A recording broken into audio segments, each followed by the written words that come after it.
All right, today we are going on an incredible journey, not across the globe, but into this microscopic universe that exists inside every single one of us. We're about to take a tour of the human cell. When you look at these beautiful old anatomical drawings, you really get a sense of just how complex the human body is. It's this mind-boggling web of systems all working in perfect sync. It's easily the most sophisticated machine on the planet. But here's the crazy part. This whole machine isn't built from metal or plastic. Nope, it's built from trillions upon trillions of tiny living components, and we call them cells. To really get what makes us tick, we've got to zoom in. Way in. So, what do you say? Ready to shrink down with me and explore one of these amazing little worlds? Okay, let's start our tour by figuring out what these things actually are. These are literally the building blocks that make, well, you. So think about it like this. We're starting with the whole organism, a person, and we are zooming all the way down, past the organs, past the tissues, to just one single essential unit. That's the level we're going to be on for this tour. Now, I know what you're thinking. A cell diagram just kind of looks like a blob with some stuff in it, right? I want you to throw that idea out the window. For our trip today, I want you to imagine that every single cell is its own tiny, bustling metropolis, a city that never sleeps. That's going to be our guide. So, our first stop in this cell city? The city limits, of course. Every city needs a border to control who gets in and who gets out, and our cell is no different. We've just arrived at the plasma membrane. And look, this is no simple brick wall. The plasma membrane is this fluid, super dynamic structure. It's way more like a high-tech, intelligent border checkpoint than just some fence.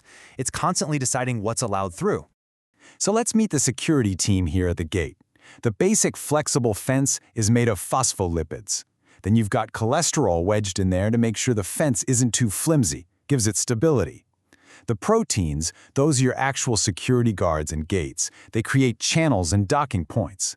And finally, see the carbohydrates? They act like little ID badges, telling other cells who this cell is and what it's all about. Okay, we're through security. Now let's head over to the industrial heart of the city.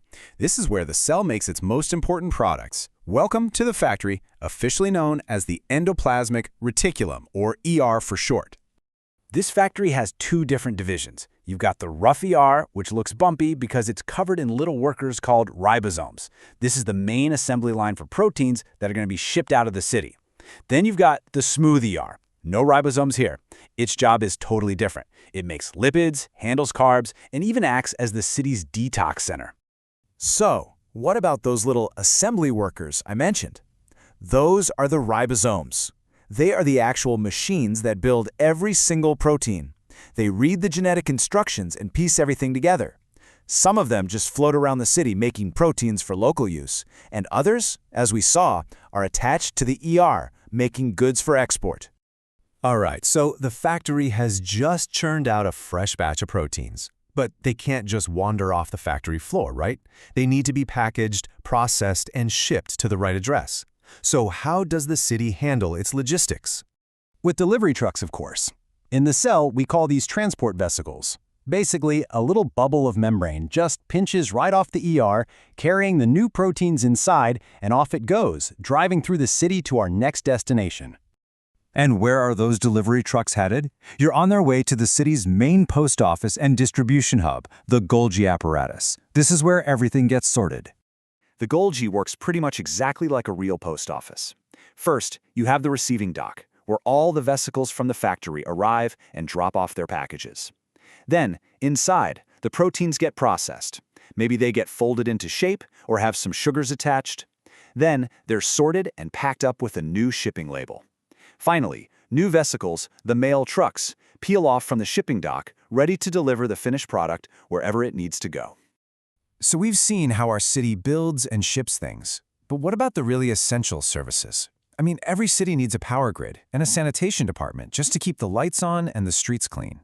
And here they are, the city's main utilities. On one side, you have the power plants, the mitochondria. These are the workhorses that generate ATP, which is the energy currency for basically everything the cell does. And on the other side, you've got the recycling centers, the lysosomes. These guys are full of powerful enzymes that just chew up waste, break down old parts, and get rid of any junk the cell doesn't need. And this brings up a really crucial point. A cell's design is all about its job. So a cell that needs a ton of energy, like a heart muscle cell that's always pumping, is going to be absolutely packed with thousands of these mitochondria. A less active cell might only have a few. It's all about supply and demand. We have now arrived at the final stop on our tour, and it is without a doubt the most important building in the whole city. This is City Hall. This is the central command center, the library that holds the master blueprints for everything the cell is and everything it will ever do. We're at the nucleus. Let's peek inside City Hall. The whole thing is protected by this double-layered security wall called the nuclear envelope. To get anything in or out, you have to go through regulated checkpoints called nuclear pores.